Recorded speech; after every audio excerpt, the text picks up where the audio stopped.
What's going on, everybody? Welcome to another episode of Crush Live Call-ins. I am your host here, Bart Hanson. It is Monday. What is it? Martin Luther King Jr. Day, January 19th, 2026.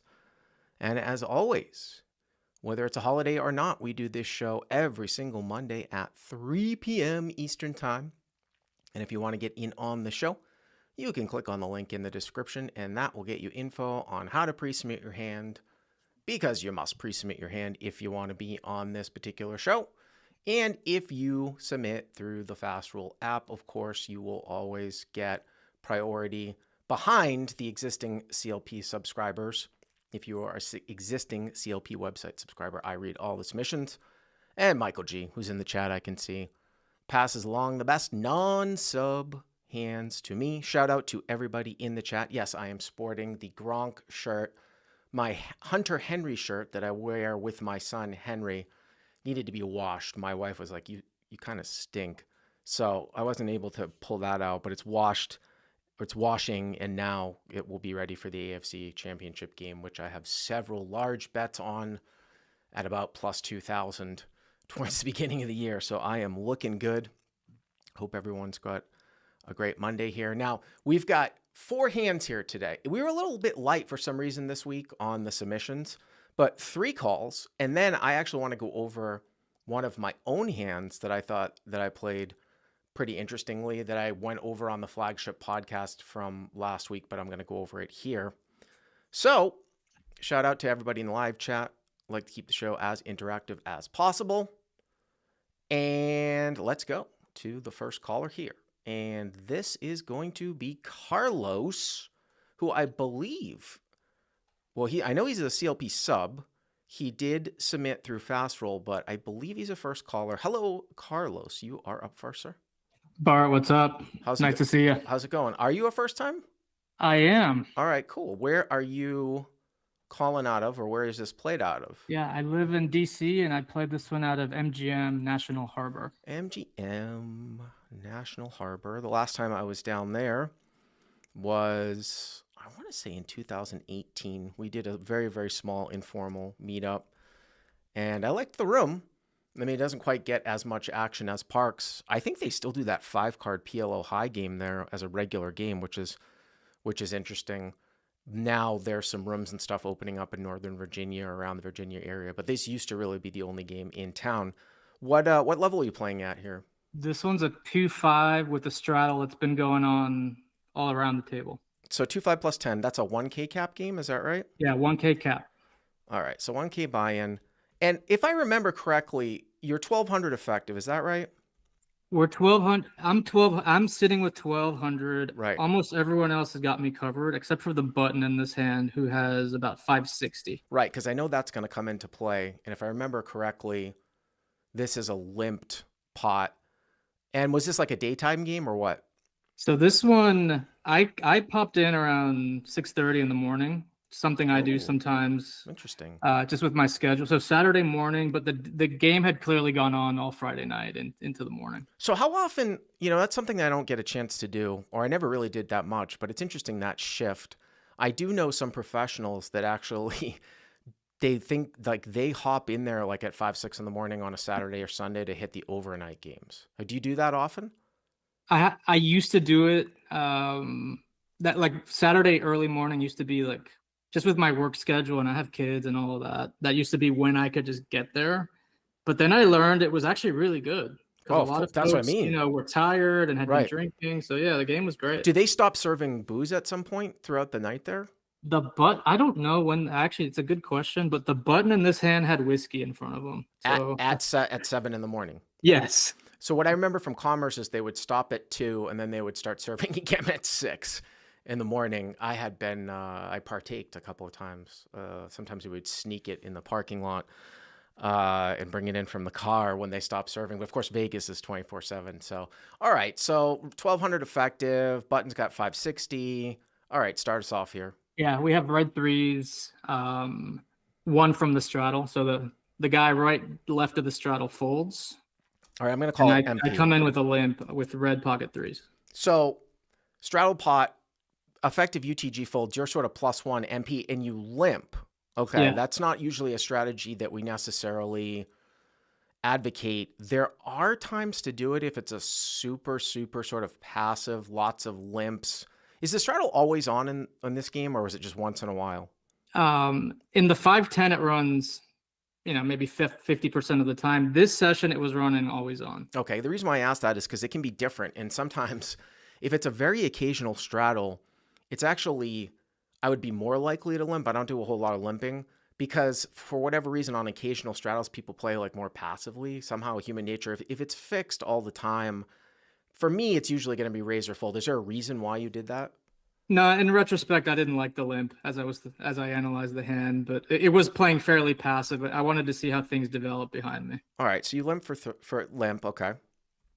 Okay, and then it just everyone remaining limps. So all the way from hijack, cutoff, button, small blind, and big blind completes, and the straddle taps the table. So hijack, cutoff, button, limp, blinds complete. So it looks like we're like, what, 7 ways or something like that? Yeah, we're 7 ways to the flop. All right, so pot's like $75 with no drop. Hero with pocket threes, limps from up front. Okay.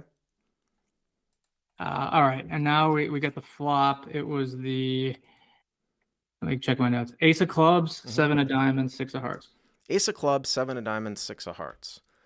Well, Carlos, unless you're going to do something crazy here, let me go out on a limb and think that it might have gotten checked around or something like that. Oh, okay. All right. So blinds check. Obviously, you're done with the hand. Blinds check. Everyone checks.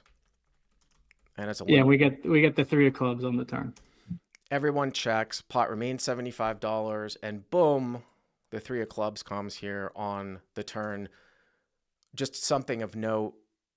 It's a limp pot, so possibly less likely someone's going to have a big ace. People don't always bet ace X all the time. I mean, it's a rainbow board on ace 7-6 rainbow. So it's possible somebody might have like something like ace 3, ace deuce, although now it's unlikely now that a 3 came. I wouldn't expect like ace jack plus, but it's totally possible. But now you hit a set. Now this is great when you're the pre-flop raiser, especially like if you have position and you check through, like say you had raised with pocket threes and it got checked through, and then all of a sudden you hit a 3 because it's super, super hidden. But because nobody bet here, I would just be more apt to come out and bet. You could, because you're kind of deep, play for a tricky little check raise. I mean, you're sort of in the middle. 3 guys are, so I mean, if it's 3 guys checked you, you've got 3 guys to your left. There's no guarantee that anyone's necessarily going to bet, but I would expect someone now to bet ace X. And, if you were in like the small blind, I might do more checking to go for a check raise here. But if it gets checked to you and you're in the middle, I would probably bet. Does it get checked to you? Yeah, the blinds and the straddle checked. I came out with 50.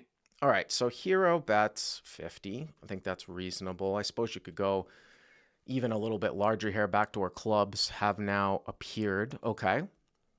And then here's where the hand starts getting spicy. We get the hijack calls the 50. Cutoff calls the 50. Button, who had the whiskey in front of him, makes it 200. Okay. And now the small blinds in the tank really looks kind of pained. In my view, he had something, maybe some kind of ace. I don't know exactly what it had, but he tank folds, big blind folds, and then I was shocked to see the straddle called the raise cold. So straddle cold calls the 200. Yeah, quickly. Well, I mean, here's the thing, man. So this guy in the button only started with 560 because we said he was the short stack, right? He's got whiskey in front of him. Backdoor clubs have appeared. Now, what are you losing to here? 4-5, right? And some sort of slow played set. That's it. We wouldn't think someone's going to get aces like 7s or 6s or something like that. I think if he was deeper, it could be more of a question. But with all that dead money out there, I mean, here's the thing, right? The straddle, he should really have some sort of combo draw here. Whether it's a straight draw, flush draw plus pair. He can't have, there's no ace X of clubs out there. But you bet 50, hijack and cutoff call, button goes to 200. And now the straddle cold calls. I mean, even if you get coolered by the button here, he only has like 360 left. I think I'm bet three betting this all day long.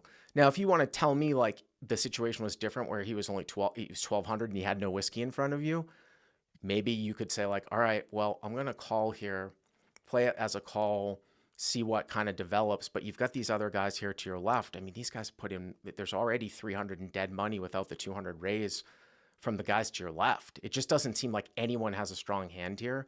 So yeah, you could be beaten by the button, but all these lingering guys, I'm just going to bet three bet this all day, I think, to, I mean, what would the sizing be here?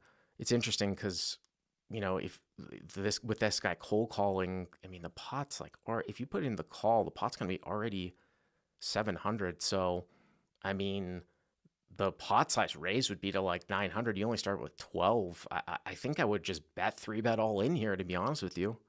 What do you give the straddle? And like, where are you ranging him? I think he has a combo draw. I mean, I mean, 7-8 a club, something like that. Yeah, I mean, like I said, like pair plus, you know, some sort of, you know, it could be like 8-5, 8-9 of clubs, 8-5 of clubs, king 7 of clubs. You know what I mean? Something like that.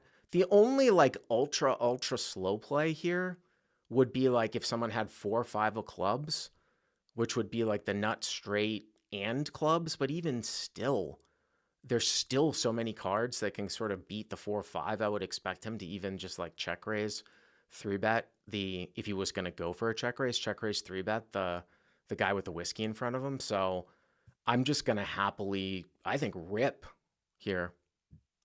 Yeah, I came to the same place when I was looking at the hand after the session. I made a mistake here and I flatted. So you called. So Hero calls. And then what do the other two people do behind you? So the guy to my immediate left called immediately. The hijack calls it. Mm-hmm. And then the cutoff tank folds. All right, so fold. So you've got 1, 2, 3, 4 people still putting in 200 here on the turn. All of a sudden the pot's 875. God, there aren't even that many clean like river cards here for you. And then the guy on the button has what, like 360 left in his stack, something like that? Yeah, 350. All right, what's the river? So the river is the 10 of spades. Well, that's one of the cards that changes the nuts here a little bit, in the sense that, you know, I talk about sometimes being, I've talked about this quite a bit recently on the podcast, like truth serum, I call it, or sometimes when you're a good player and you're involved in a pot with a lot of sort of very bad players plus another good player, sometimes you can make very, very big folds against the other good player, because you and the good player should be basically playing extremely straightforward, because you're trying to maximize from the bad players. The reason why I bring that up is because in this situation, I mean, I don't know who the straddle is, but if the straddle came out swinging here, I would seriously consider folding. Like if he came out and bet, because he knows he still has to get through the button guy, right? The whiskey guy. So the only guy that I'm super, super concerned about here is the straddle, or possibly the hijack too. Did you know anything about the straddle or the hijack? They hadn't been out of line. Nothing notable. I'd only been at the table maybe for an hour, so I didn't have great reads on either guy. All right. So what does the straddle do? So the straddle ended up checking. All right. Although I agree, I would have been agonized if he jammed on me. I mean, I got to be honest with you. I think if the straddle comes out and bets, I think it's a fold, man. Because again, the bluffing frequency should be almost nil. He would be betting into 3 people and a guy who's got whiskey in front of him at 7 in the morning that raised the turn, who is just literally never folding, with 360 left. That's why you can make a big fold there in that spot. Now the question for you is, well, what do you do now? I suppose I think almost you've got to play defensively to the guy with your left, and it's kind of the same thing. You check and you hope the hijack doesn't bet.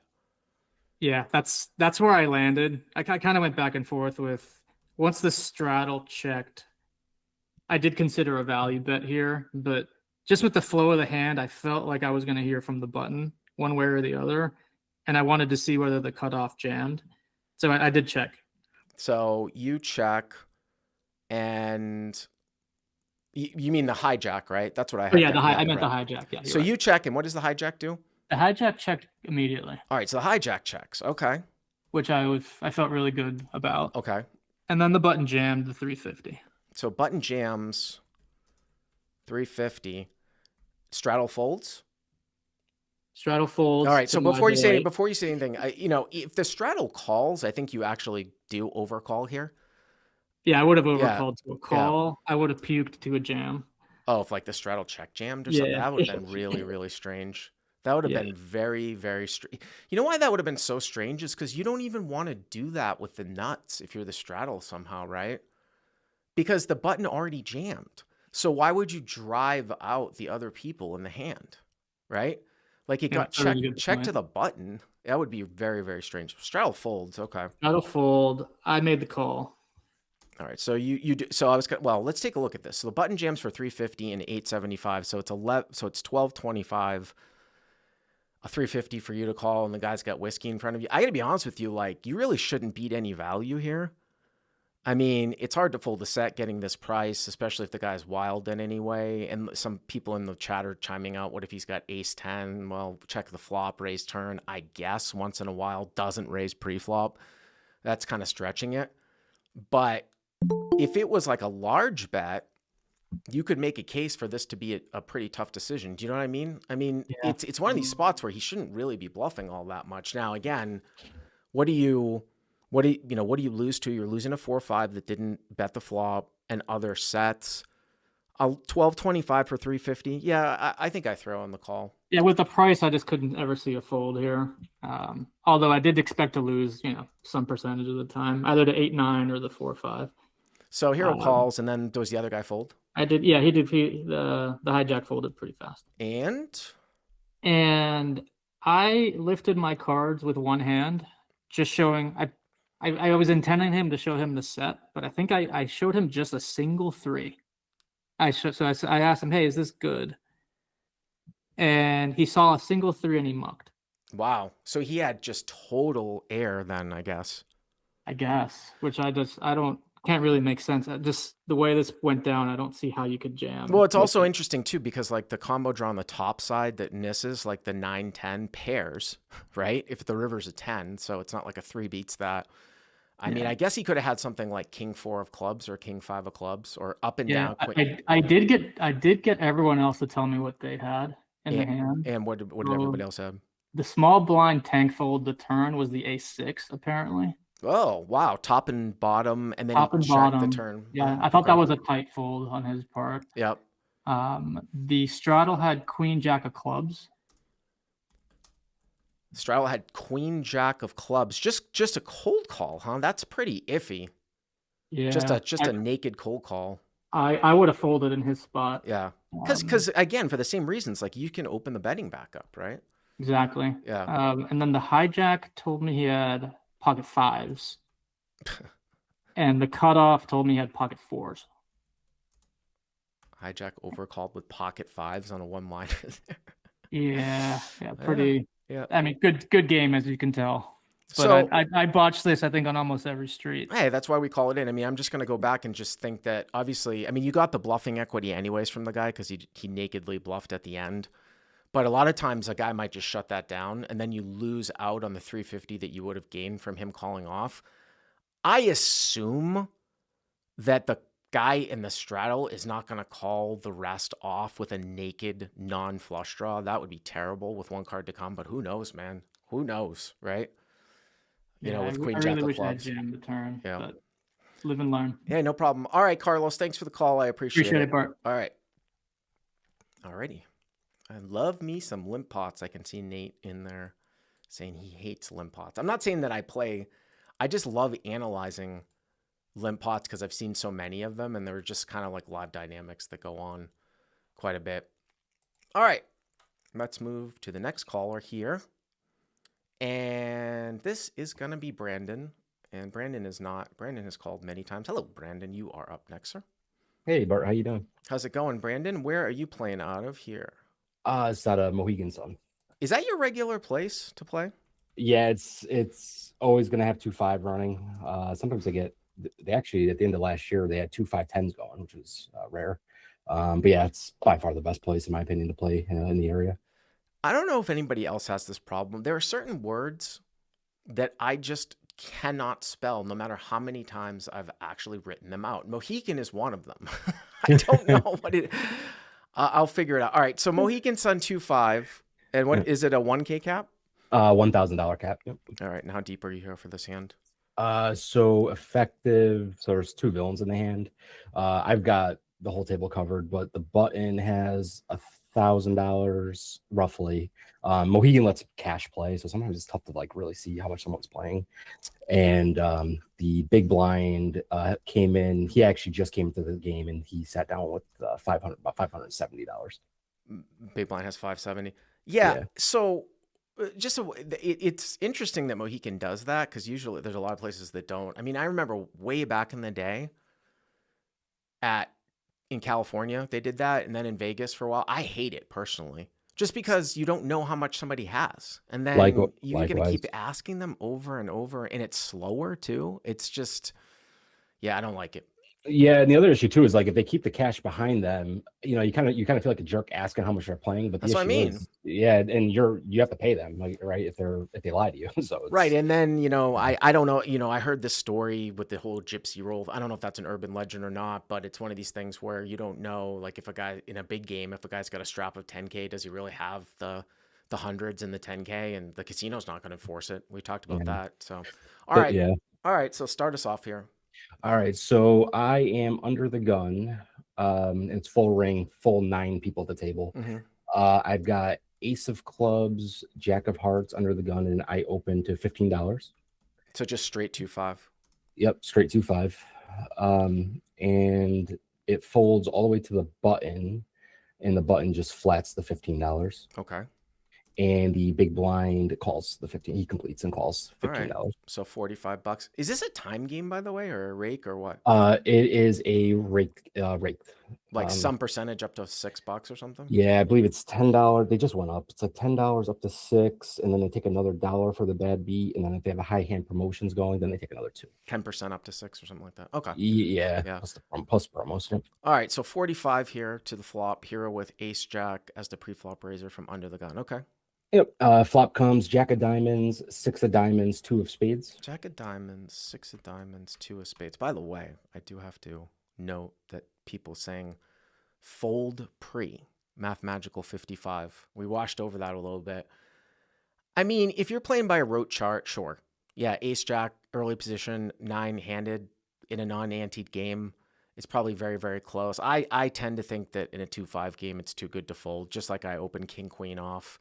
And again, I mean, maybe this is just my California bias. When you're playing in a rake or a drop game, how often is the game actually 9-handed? It seems like more than, say, 70% of the time, at least one person's walking.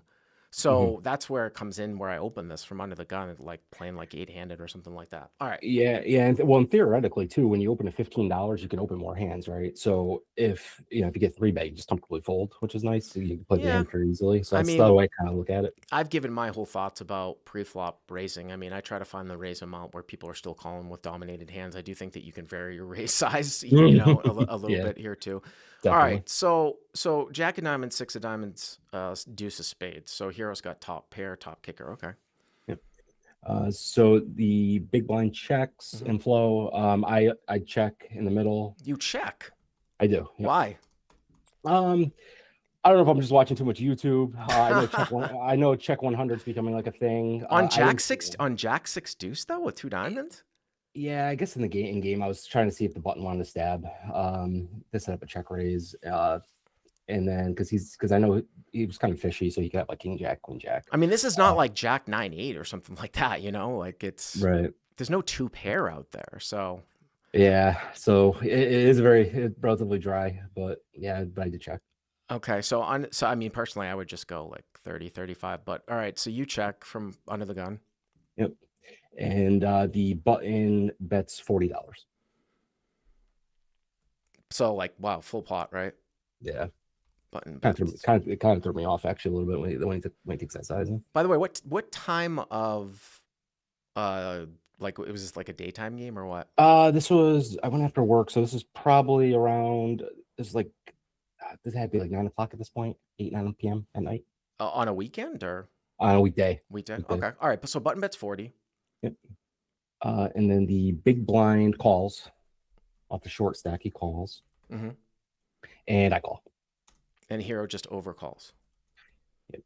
That's interesting because if I had checked this board, I might even if this happened, I might check raise.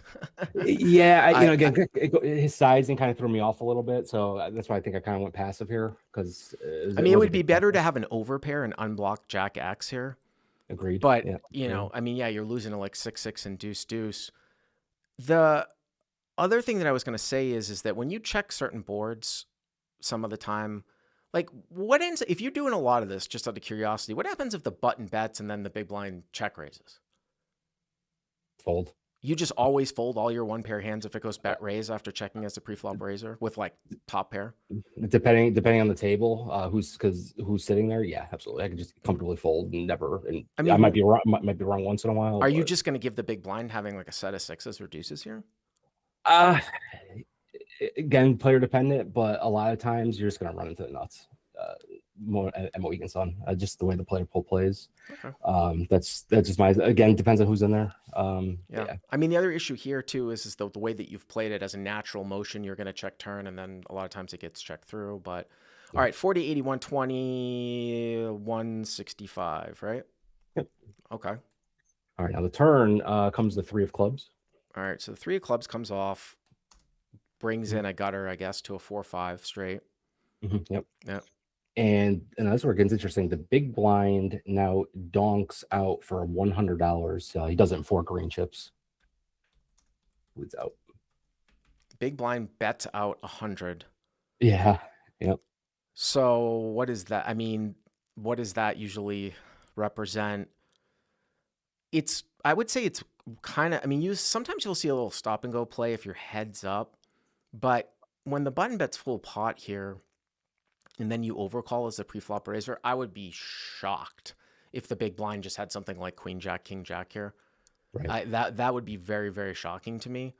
So he could be like had slow played something and was somewhat petrified and now is leading or like waiting for like a non-diamond turn. 4-5 turns the nuts. The other thing too that people will do is that he's got a front door flush draw that now turns some sort of combo draw, like ace 4 of diamonds. What it would be? I guess you can't really have a gutter. Yeah, or like can you have a gutter here? I guess it would always just be the wheels, right? 8 9 of diamonds, 8 9. You know what I mean? 9 10 of diamond. No, 8 9 of diamonds is already that's not a combo draw. It's it would, and you can't have the 6 because the 6 is out there. So, but that or pair plus flush draw, you know what I mean? Like King 3 of diamonds, something like that. So he bets 100.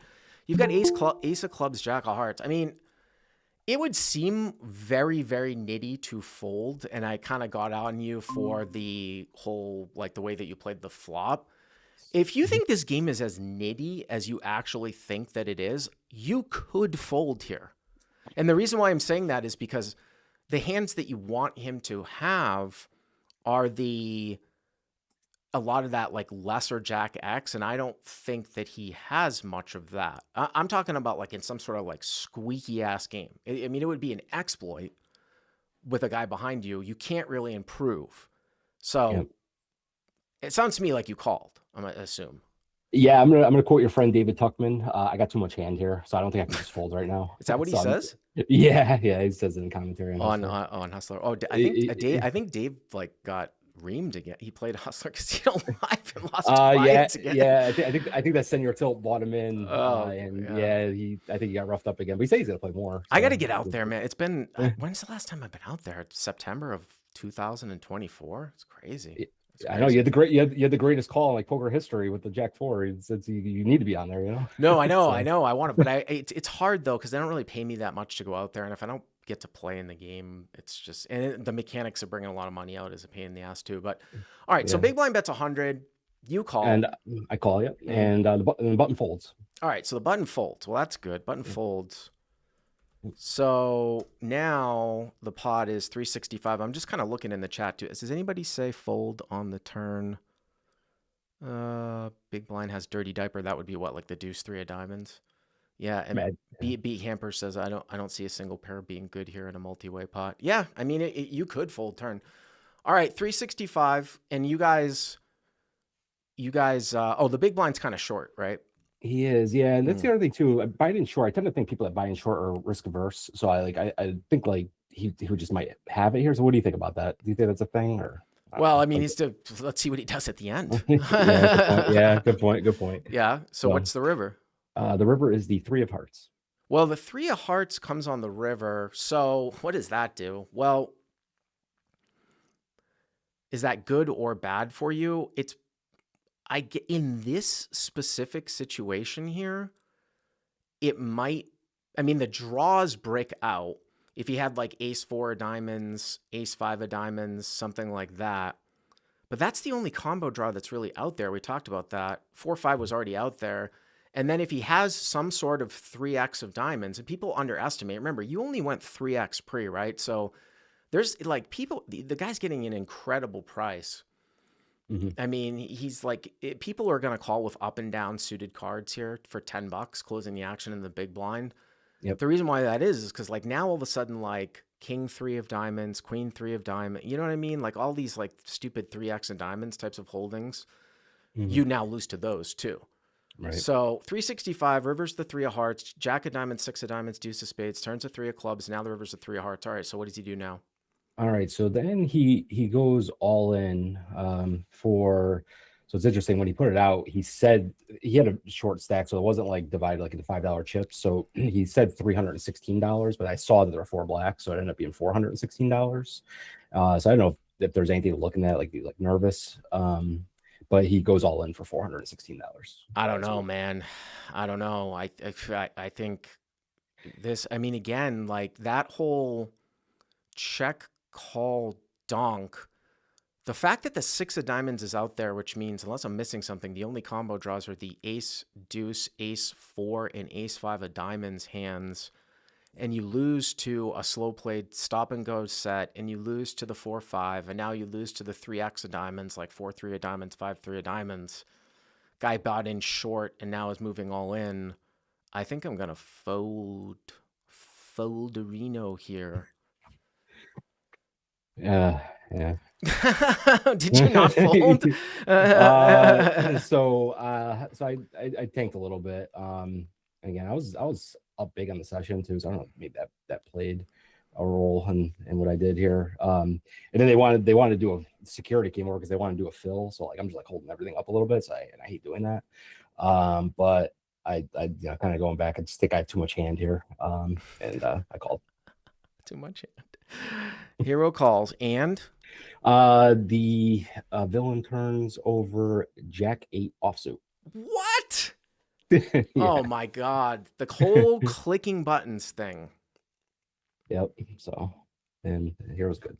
So I assume when you called, did he look like disgusted? No, he was cool. He was cool. No, what I mean by he knows he was beaten. He looked like he looked like he was gonna win. I wouldn't rule out too. I also wouldn't rule out that he thought maybe a chop was possible because he was like looking at the board saying, "Wait, what play?" You know, and I was like, But like, there is no chop though, right? Because the 6 is on board. Yeah. So, but I truly think he actually thought he had the best hand. That is, yeah. But you never saw that guy before. I haven't. No, he's a younger kid. Nice kid. Younger kid. Jesus. Yeah, wow. I think he was. Yeah, he probably had to be like in his mid to late 20s. That is, I mean, you can never underestimate the whole like button clicking thing, but that's a weird one. That's a weird one. The nice thing too is when it's a short stack like this, it's kind of easier to make these decisions a little bit. You know, if he's deeper, then it gets a little harder. But it worked out this time. Tim saying what? Villain can't read the board. Well, hero wins. Thank you very much for the call, sir. I appreciate it. I appreciate it, Mark. Thank you so much. Alrighty. If you joined the show late, we're doing 4 hands here today, and we're going to do our last hand here in a second, and then I am going to do one of my own hands, actually, that I want to talk about to get onto YouTube that I covered in the flagship podcast. But if you do want to get in on the show, of course, you can click on the link in the description, and that will get you information on how to pre-submit your hand, because you must pre-submit your hand if you want to be on this show. And we are going to go to the third caller here, and this is going to be Sky. Hello, Sky. You are up next, sir. Hey, Bart, can you hear me? I can. Are you a first-time caller too, Sky? Yeah, first-time caller. So Sky submitted through the Fast Roll app. He's also a CLP website subscriber too, so he gets everything with a whole priority. But the Fast Roll guys told me that they're actually running a promotion here over the next couple of weeks where anybody that signs up for a trial for their annual subscription is put into a drawing where they're giving away one free subscription, and that's going to go through January 31st. Of course, Fast Roll is an app that 2 guys in the CLP community made, and it's an app that allows you to track your hands, your live hands, like by taking notes in your hands, and then you can share it with people. A lot of people use it, get a lot of submissions, and there's a link, and you can click on Submit to Call-In Show, and you will get priority. And of course, if you use the code BART, you will get the first month free off of an annual subscription, and you will get entered into that drawing. All right, Sky, where are you calling out of? This is going to be out of Hollywood Park Casino, actually. Oh, Holly. Oh, I don't think you put that in the email.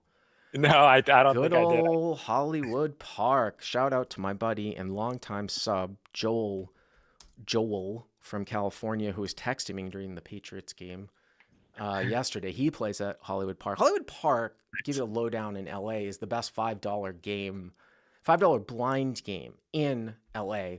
Now, it's a capped, extremely capped structure unless something has changed. It's a 500 bind, similar to Commerce, but my God, are they awful. The thing about Hollywood Park, though, I was talking to a subscriber who was actually in San Francisco this past week, and he was telling me about how, like, Lucky Chances and Artichoke Joe's, they don't have any type of wait list type of system. Unless things have changed, Hollywood Park doesn't have a wait list system either, meaning, like, you can't, like, go in on Bravo or Poker Atlas. It is a free-for-all there. You got to watch, not only watch yourself, but watch that people, the floor guys are absolutely clueless. You can get hopped in the line.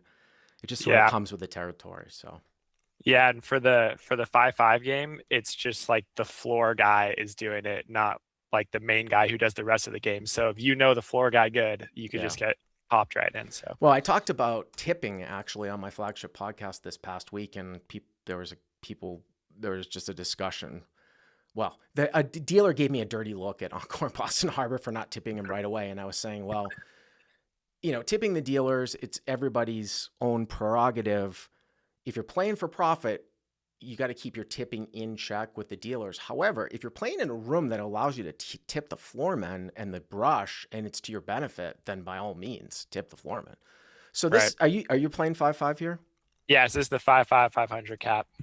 Yeah, and this game can get deep. I mean, this is a great example of what I talk about in a restricted buy-in game, where your win rate will go up the longer you play, because you'll start to accumulate chips and then get deep with other people. How deep are you for this hand?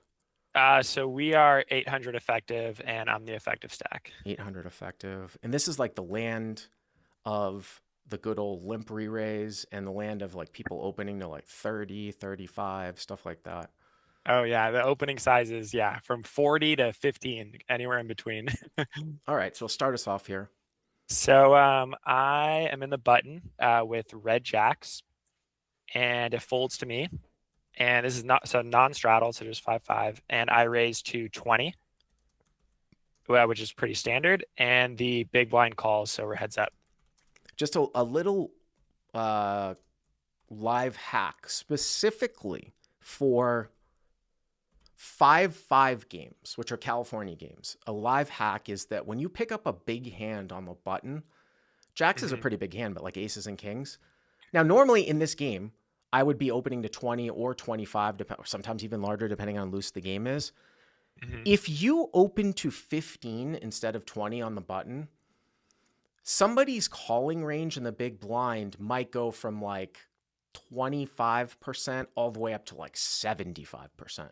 So if you ever find yourself on the button in a 5-5 game with like aces, kings, you can exploitably size down to actually keep them in. That's a live hack that I noticed in some of those games. All right. Okay. $40 heads up. Okay. Yep. And then the flop comes 5 of hearts, 5 of diamonds, 4 of clubs. 5 of hearts, 5 of diamonds, 4 of clubs. That looks like a rainbow board. Yep. Yeah. And so big blind checks. And then also the big blind is like he's probably like 30 years old around. He has hoodie on, but he has like these red glasses on. So like he's not really super serious. I don't know. He's kind of interesting. He's like talking a lot. So anyways, he checks to me and I bet 30. So hero bets 30. This is interesting here because normally in games like this, I do advocate for betting larger than might be theory. Sometimes multi-way on, draw heavy textured boards, things like that. Sometimes though, on a board that's just really, really hard for anyone to hit. Again, this is sort of another live hack here. Jacks is a little in between because you can run into some just random overcards. If you take a small sizing, live players will over defend. Like if you bet 15, the guy will call with like Jack 10 off here. You know what I mean? It's something like that. I mean, you've got 2 jacks in your hand, but you know what I'm saying? Like King 9 off and then try to take it away from you later on or something like that. So I don't know if I would actually go this large because what are you trying to get called by here? Honestly, I mean, I guess if you just called by all the ace highs, maybe, but yeah, I've noticed like these guys are calling so wide on the flop. That's where I try to get most of my value. Like Right. they're calling with any 2 on the flop pretty much. So I'm yeah, like, but I mean, are they going to call with like Queen Jack to 30? I mean, I get if they are okay. Or I think King 10. I think so. I think any backdoor flush draw they're going to call with, and then any 4 I feel like they're also going to call with too. So you bet 30.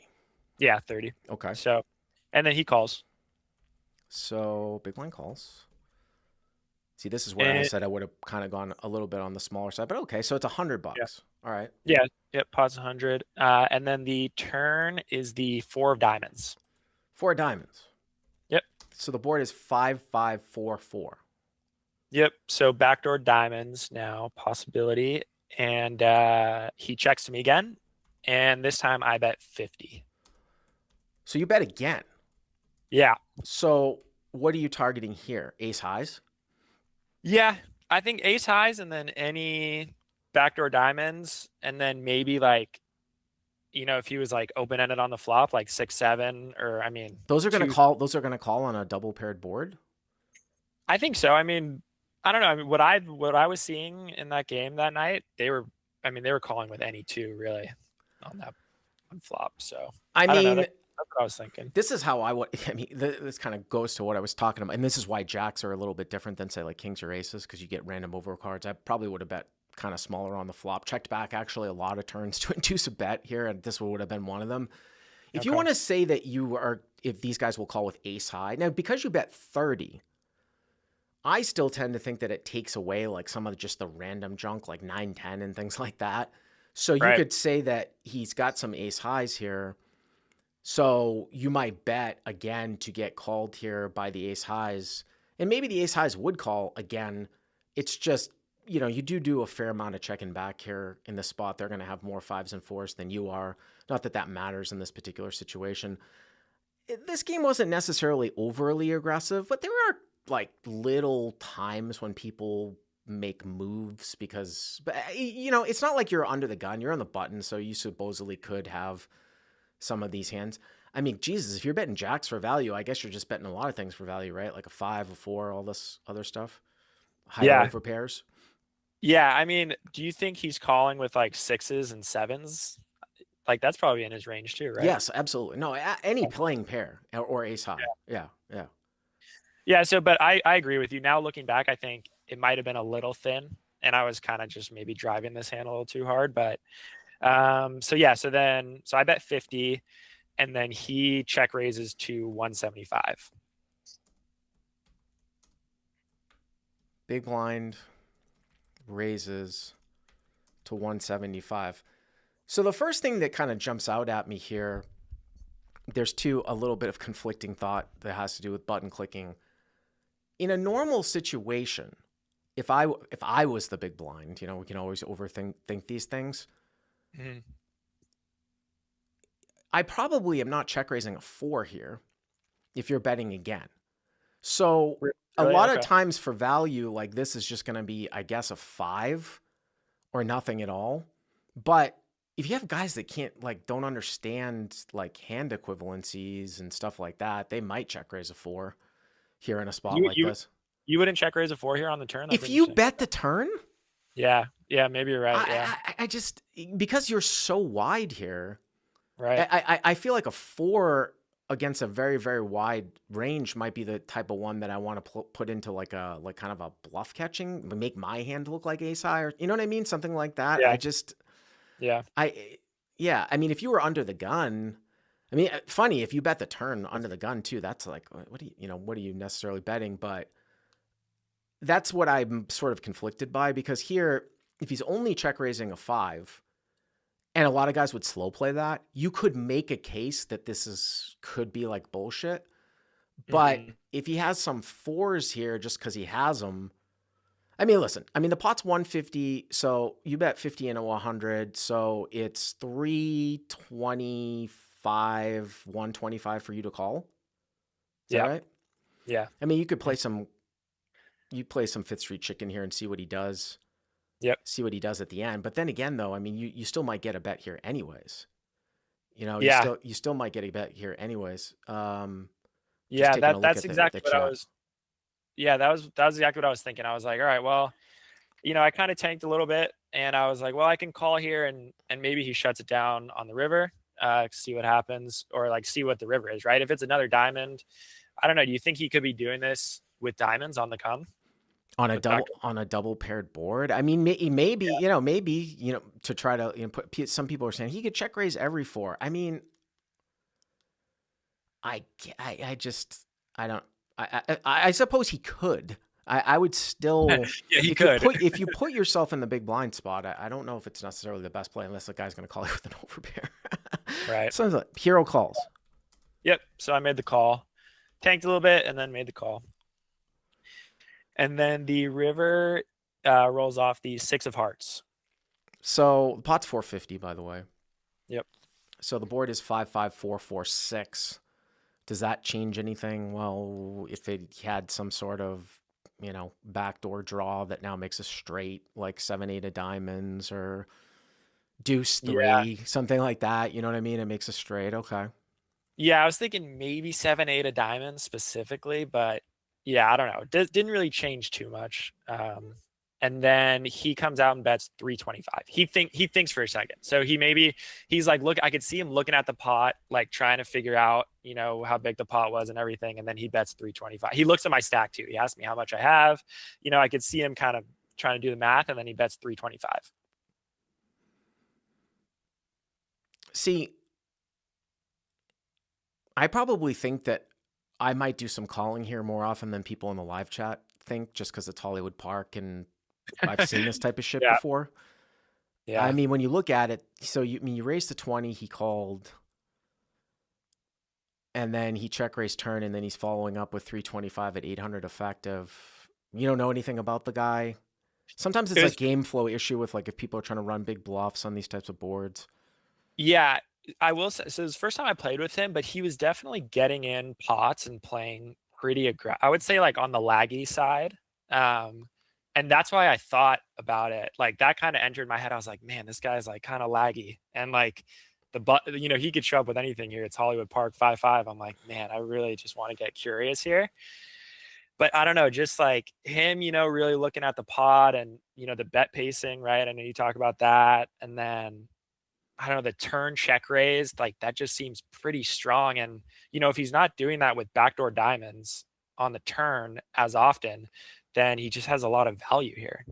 Right? Yeah, the only thing I would say about that, the whole Fifth Street Chicken thing where I say like, you're going to make it look like you're going to call down, and, the fact that the opponent bets again is more information. right? I think that this guy is probably going to bet like any river though, anyways, with the board. So I don't. That whole thing isn't necessarily applicable here. Like I would be pretty surprised to see a check raise and then a check at the end. Where like check rate, like where the whole Fifth Street Chicken thing comes into play that I think is effective is when somebody makes like an aggressive action at you.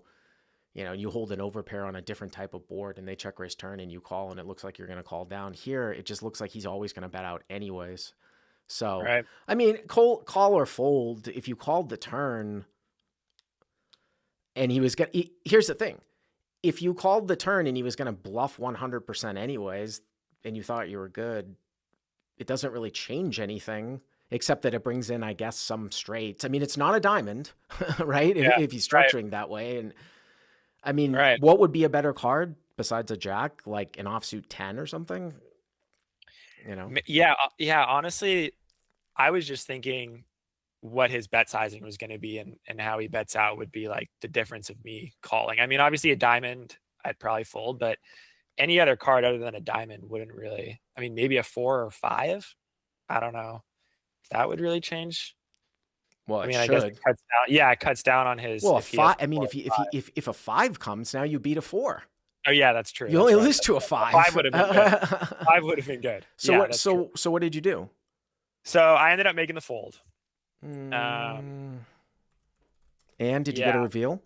So afterwards, so like we played a little bit more, and then a couple hours, I talked to him afterwards, and I was like, "What'd you have?" And he's like, "You really want to know?" And then he said he had Jack 8 of diamonds, but I had the Jack of diamonds, so I Wow. knew he was Lying, because you knew you had 2 red jacks. Yeah, I Yeah, for well, sure had. well, there you go. Jacks. A So, lot of yeah, people. so, yeah. People so are then I was just like, even people. It's interesting. Like if you ever watch televised poker, like Hustler Casino Live or whatever else, the Big Game or whatever else is on there, people, especially a lot of recreational players, they'll just lie about their hands anyways. Like even if it's Yeah. in the same hand class, you know, it's not necessarily the same. Yeah, I don't know. I mean, I wouldn't have played the hand the way that you did, but yeah. I think I might have called down there. So you think probably so smaller bet on the flop and then Yes. check back turn. Yeah, that's how I would have played it, and I would probably pretty much would have called any river for the most part. And then if he checks the river, by the way, you bet Oh, yeah. to get called by ace high, Yeah. or 6 for That sure. makes sense. For sure. Can I ask you, Bart, one quick Sure. question actually? So I've been playing on the WSOP Gold, the online. You mean WPT Gold? You mean Yeah, WPT Gold. Club Sorry. WPT Gold? If anybody Yeah. again hasn't signed up. By the way, I shipped another PLO tournament, so that's 2. I shipped another one. I was talking about on my primary podcast that I hadn't really ever really won a tournament back until 2005 when I used to play the Sunday nightlies, the Sunday weekly Omaha 8 tournament. And yeah, I've won 2 in 2 weeks. And it's just unbelievable the amount of reps I'm getting in PLO and how comfortable I'm getting with it. It's the greatest thing for me personally that's come around because, again, I personally know the people that run the site. Like I've used to work with them, so I trust them 100%. They also bought the WPT for the name to put this project together. And especially with the PLO, it's just it's absolutely amazing. But what was your? And by the way, if you've never signed up for the site, you can use the code BART, and we've done $20,000 in free rolls. People can attest in the chat. What was your question? So I play the small stakes like 0.2, or I play 0.5, 1, 2, and with a 0.5 ante, right? No limit. And no limit. Because because unless it's at the absolute micros, that's the other thing too that's kind of cool. All the cash games are played 3 blinds with an ante. Yeah. So that's really cool. Yeah, and that's different for me because it's the opposite of Hollywood Park, right? No ante, just 2 blinds. People are playing with invisible antes though at Hollywood Park. Yeah, that's true. Yeah. Exactly. So how should I be changing my pre-flop strategy? I've been like playing more hands because I don't want to just die to these antes. Well, I know that there are, I mean, I don't know exactly what there are, but with the computing power that's out there, there are many, many pre-solved tables and tools that you can just even Google around and look at for a structure of you can put in the structure three blinds with this ante. And Okay. it will actually add a stack depth, right? I think you can mine for 200 BBs at that game or 100 BBs. But what I would say that I have noticed actually is that there's a lot more calls on the button. There's a lot Yeah. more calls on the button. Yeah. Even things like, it depends on how big people are opening to. But if you ever see like min opening with Yeah. 3 blinds and an ante, you'd be pretty surprised at how far down you're supposed to call on the button. Things like King X suited, like King 4 suited, King 5 suited, Right. things like that. But I mean, these are micros. So you're playing with $100 buy-in in that game, is that right? What's the? It's a $200 buy-in. So yeah, 0.512 with a $200 You've been buy-in. playing the 0.512. I mean, that's not small necessarily. Yeah. I love the fact that you can click into each different player and look at their VPIP stats. Yeah. Just like in live poker, that's immediately how I tag somebody. And that's how I do it into PLO too. But in No Limit, like if you see a guy playing like 50% and you know he's a bad player, right? Yeah. You see like 50% VPIP and then like 8% PFR, and you're Right. like, okay, I know And then exactly. you can also see how many hands somebody has played too. Yeah. So you know if they're a reg. And personally for me, a lot of people don't like this. I personally do. I think it's fair for everyone. I use the reveal hand feature a lot for PLO because I'm just learning the game. So if I ever have a spot that I wasn't sure about, like I made a fold, I will use that reveal hand feature, whatever that costs, like 50 cents or $1 or something like that to kind of see. Of course, you can't do that in tournaments, but I would say that you can definitely loosen up in position. Now I'm talking about like on the button. Yeah. And yeah, just take a look at what you're supposed to be opening. I mean, I know there's 6 max games, and then there's also, because the 6 max games are only 2 blinds. You're playing full ring, so Yeah. probably small pairs and stuff like that from a couple early position are probably still folds. I don't know 100% off the top of my head, but it does change with the antes. Yeah. So I've been trying to get used to that. I mean, I kind of play kind of similar to how I've been playing, like just trying to get value. What's your stats on? Like, what is your stats? What are your stats? Like my VPIP and stuff. Mhm. I'm at like 32% right now. 32, like 32/20 or something? Yeah, like 32/21, I think it is. So yeah, that might be a little bit loose. I think when I was playing that, now I play all the PLO, I think I was 28, 25 or something like that. It's probably pretty close. It's probably pretty close. Hey, thanks for the call, Sky. I appreciate it. Yeah. Thanks so much, Bart. All right. Alrighty. See you later. Alrighty.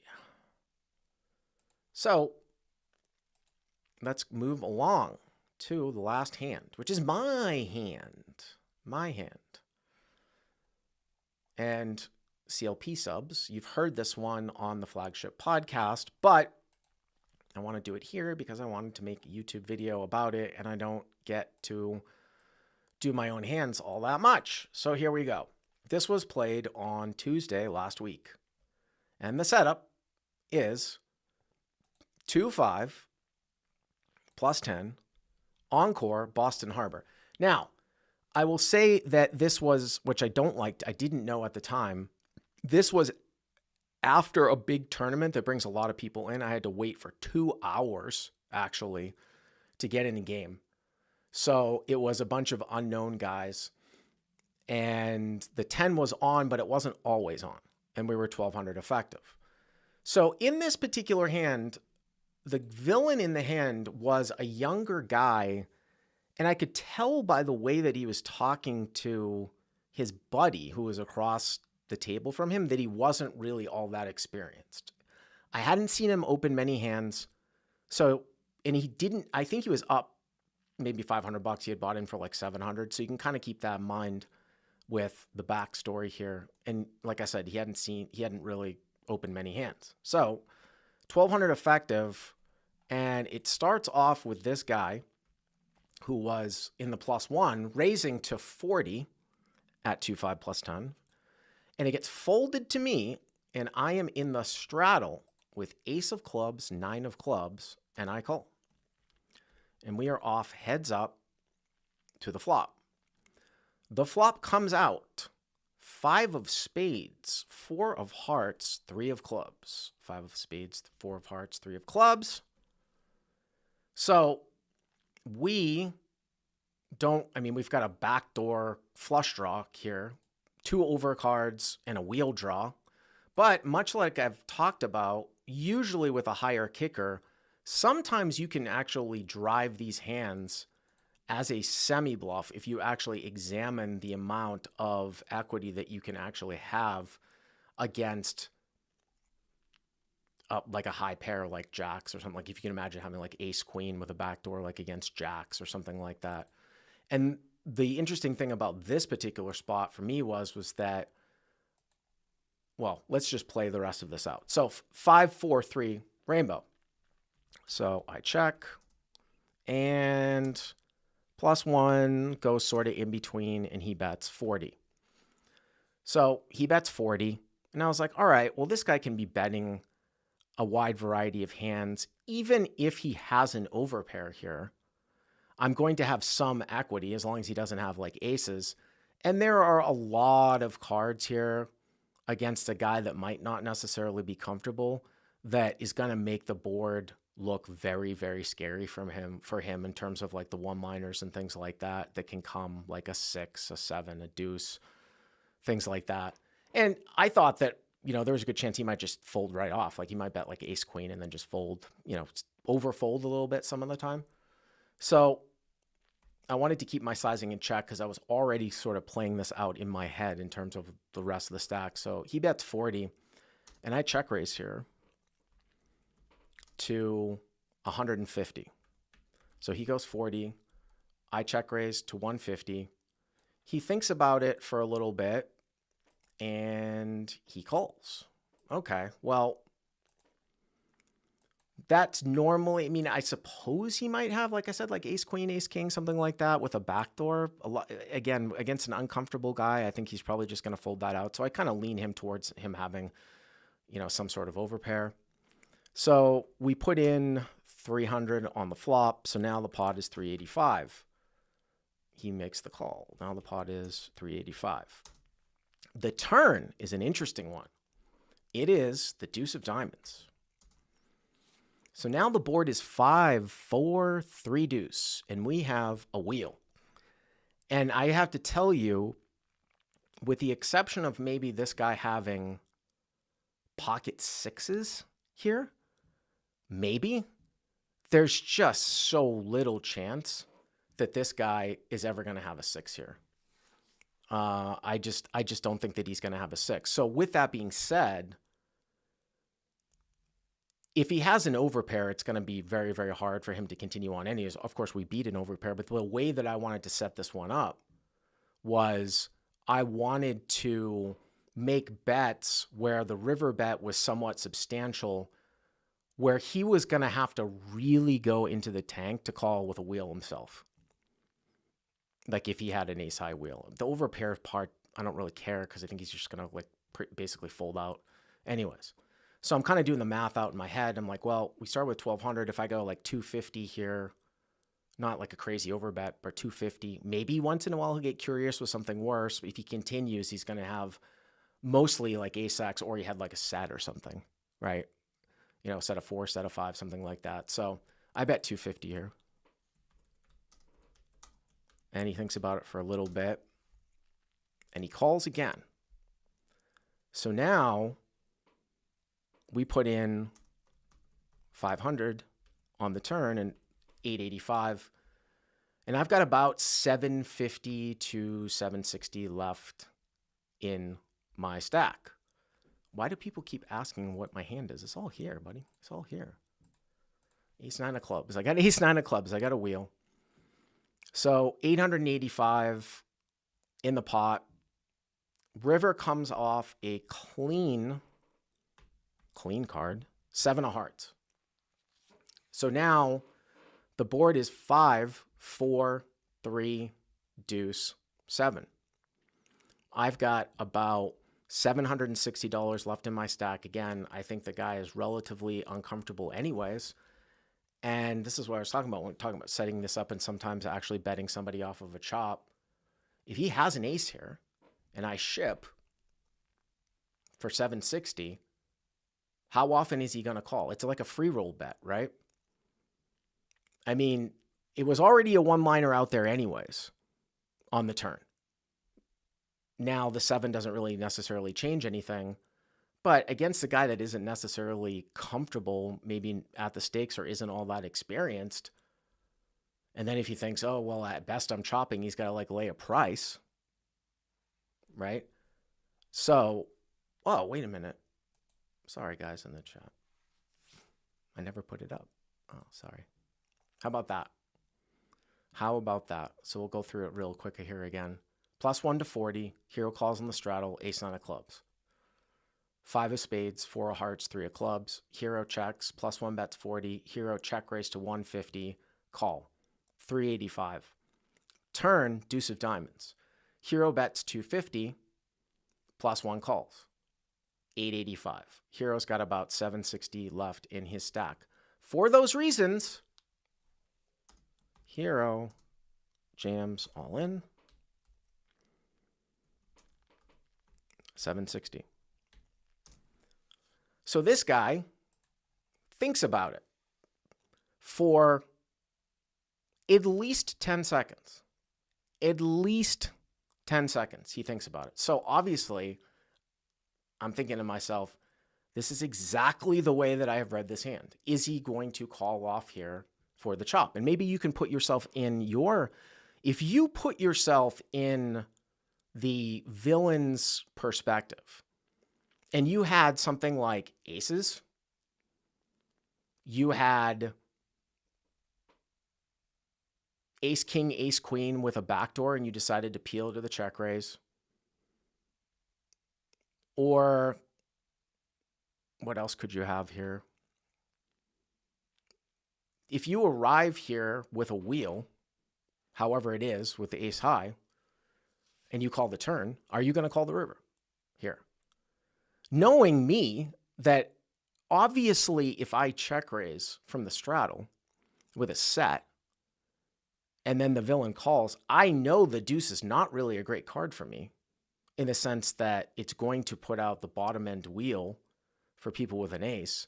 So how often am I continuing to bet, and then am I jamming a set? Almost never, right? It's not like it's a flush draw board or anything like that. So I guess the question is how often?